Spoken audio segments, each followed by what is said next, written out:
guys, welcome back to my channel. My name is Tina K, your local beauty expert.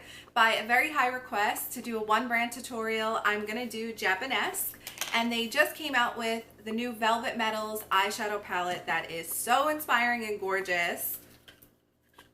So I created an eye look using it. I'm using all of these shadows here. Obviously not the green and blue yet, but don't worry, I'll probably get to that too. I wanted to do something fun for spring, and there's festivals happening, and I wanted to introduce some products to you by Japonesque because it's one of my favorite brands, and there's so many things that I don't hear enough about, so I thought I would just tell you about it. And of course, I'm going to link everything that I use down below in case you want to find something. It will be in the description bar, so make sure you check that out in case you have any questions. So if you want to learn how I got this makeup look using mostly as much Japonesque products as I possibly could, including bomb brushes, then please keep watching. So I'm going to get started doing my eyes first using the new Japonesque Velvet Metals eyeshadow palette. Let me show you how beautiful this is. So this is an extension to their Velvet Touch collection. They have Velvet Touch face powders, blushes, eyeshadow palettes, all things that I have in my freelance kit and in my personal collection because they're favorites of mine. So this is their new Metals eyeshadow palette, and they're all pretty metallic, and that's probably where they got the metals part of the title. And I feel like I'm going to stay in this range right here because I'm feeling very rosy, golden, sunset for spring and summer. I'm very excited for summer. And let me just, since I'm going to be using these colors, let me just give you a little swatch. Oh, of the shades I won't be using. Oh my god. Okay. That black is fierce. Oh no, it's almost like a super dark eggplant. And this shade, what is this? Like a taupey light green. These are gorgeous. So I'm going to be using this side for my eyeshadow look. What do you think? Thumbs up if you like it. Also, I love the shape, that it's a little square, and I love almost like cardboard packaging like this because I just feel like it's more secure. You know what I mean? Numbers on the back. So they're numbered. They're not names. It's 1, 2, 3, 4, 5, 6, 7, 8. Pretty simple. You might hear kids playing because it's beautiful out in New York, and every kid on my block is outside right now playing, and not much I can do about that. So I've already done my brows and primed my eyelids, so I'm just going to get right into the tutorial. With the Japonesque Blending 835 brush, I'm going to dip it right into this yellow shade, which is, which one is it? Number 2. So this is color number 2, and I'm going to be using this as my transition color. I'm starting with my eyes first because this is the first time I'm using this palette, and I'm not aware of how the fallout's going to be, but I usually like to do my eyes first anyway. So I'm just blending this right into the crease, and so far it's very blendable. It doesn't look patchy at all. I'm also taking that same color and going on the outer corner and blending it upwards, so that way in the end result my eyes kind of elongate this way and up. Now with the Japonesque 213 brush, it's a flat shader brush, a regular packing shadow brush. I'm putting that in number 1, which is also a light peachy pink shade. And I'm just going to pack that right onto the lid. So this is going to be my main lid color. This is like Tequila Sunrise vibes. This color is gorgeous. It looks like a light blush shade, but there's actually gold, pinkish, rose gold flecks in it. It's really beautiful. And I'm keeping that more towards the inner corner eyelid base. I think it looks so gorgeous. Taking the Japonesque 836 brush, I'm going to put it in the color number 7, I think that is. Let me see. Oh, in the color number 8, which is a metallic red. Because I want my eye shape to go outwards and upwards because they're kind of downturned. I'm looking in the viewfinder right now. You could see they're almond shape. I like to correct that by making them go upwards. So I'm going to take my blending brush and start in the outer corner here. Get that right in the crease, but I'm also going to start at the end crease here and flick upwards.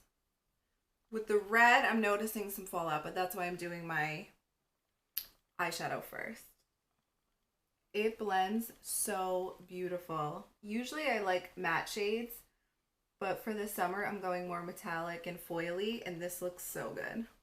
Going back in with the 835, I'm just going to blend that and make sure it's connected to the original transition colors we used. Now taking a 341 brush, I'm going to go in with the color number 7 and a little bit of 6. So that cranberry shade and a little bit of this deep eggplant. And I'm going to keep it really close to the lash line and almost create a mini wing without eyeliner. So if you look straight ahead and line it up with your pupil, just put a mark right there. That's what I do. And then I trace it outwards and create a mini wing. And then from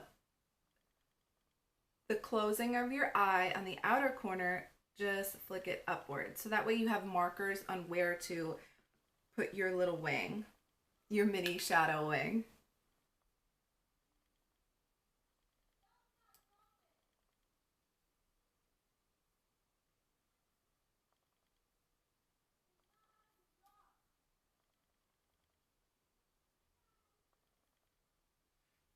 So I'm going to use one of these Pro Performance makeup wipes and clean up any fallout.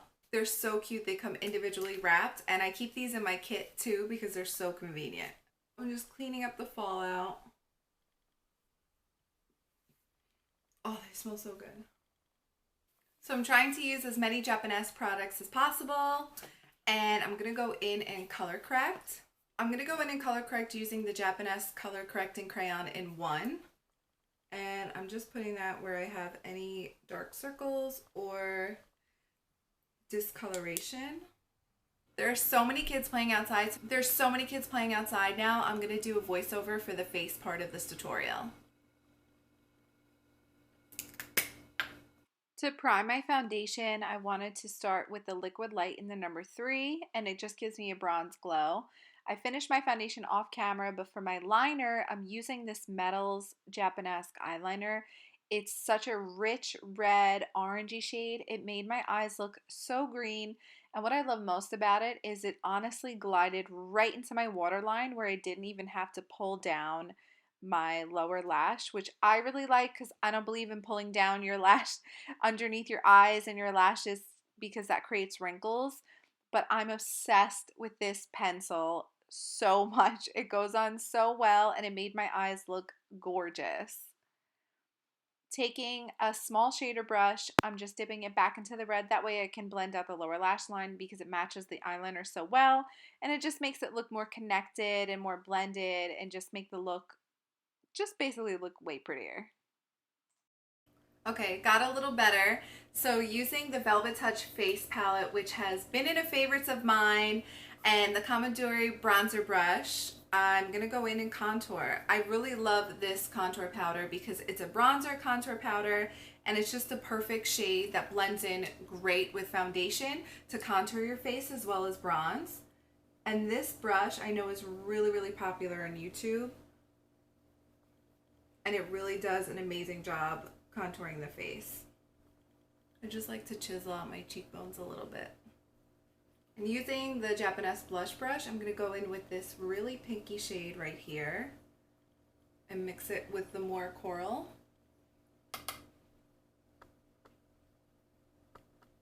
After I do my blush, I always like to go back in with my bronzer just to make sure it's not too pink on the cheeks.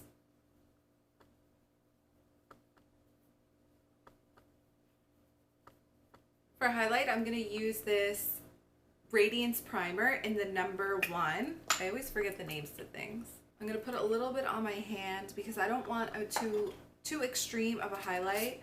So I'm going to put a little bit on my hand and apply it with a shader brush because it's almost like an iridescent highlight.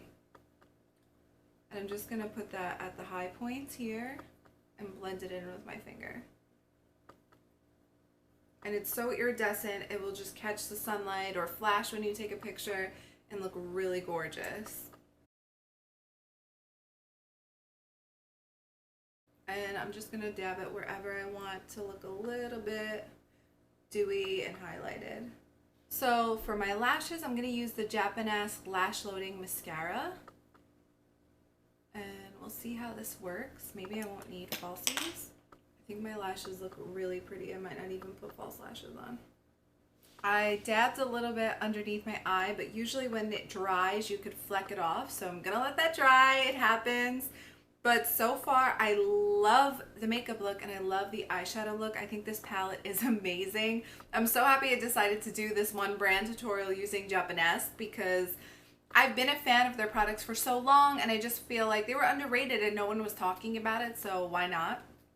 So I hope I introduced you guys to some new stuff, and I really love the Radiance Primer as a highlight over the foundation. I think it looks really, really good. Okay guys, that's it for this one brand tutorial using all Japonesque, featuring their new Velvet Metals eyeshadow palette. I hope this look was easy enough for you to recreate and I explained it well, and I hope you like this kind of video. I just find it interesting because I love the brand, and maybe there's a few products in here that you're interested in now and maybe you want to try out. Like I said, I trust the brand so much and I love all the products that I actually carry a lot of it in my freelance kit to use on clients, and I do have some in my personal collection that I can't see myself stop using. I know that for so long this Velvet Touch face palette was a favorite of mine, that this is my second one. The first one is beat down and worn. I just love their products so much, and I don't hear a lot about them, so I wanted to introduce it to my followers in case you haven't tried any of their products. And before I keep rambling, thank you so much for watching. Make sure you subscribe before you leave and also hit the notification button because YouTube has updated the way that they notify you about new videos. So just to keep up to date, hit the button and give this video a thumbs up. Here are my last two videos in case you want to check them out before you leave. Right here. And I hope to see you next time. Thank you so much for watching. Bye.